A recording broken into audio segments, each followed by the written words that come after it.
Расте бројот на пациенти кои се на дијализа. Во последните 2 месеци нивниот број се зголемил за 3 до 4 и во моментот во Штипскиот центар има 40 пациенти.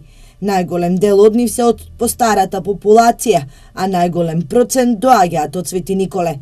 Според докторка Татјана Ќосевска, причините треба да се бараат во дијабетисот, хипертензијата, како и ненавремено откривање на бубрежните заболувања. Првиот, вториот стадиум ретко не забележуваат, не се јавуваат на лекар, највеќе кога случајно може да направи лабораториски анализи да видат деградациони продукти дека се зголемени уреа и креатинин, тогаш некои од специјалистите и интернисти ги препраќаат потоа на нефролози, па се водат прво во преддијализни амбуланти и потоа ако настане прогресијата на самата болест, тие се препраќаат веќе на дијализа. Ако се види дека има анемија, дека постојано растат деградационите продукти, тие се препраќаат веќе на дијализа. Лекарите потенцираат дека е потребна поголема едуцираност на населението во врска со хроничните заболувања на бубрезите.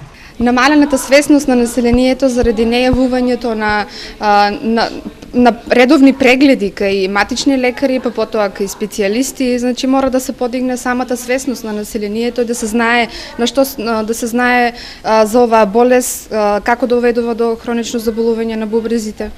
Лицата кои имаат хронично бубрежни заболувања, големо внимание треба да обратат на исхраната.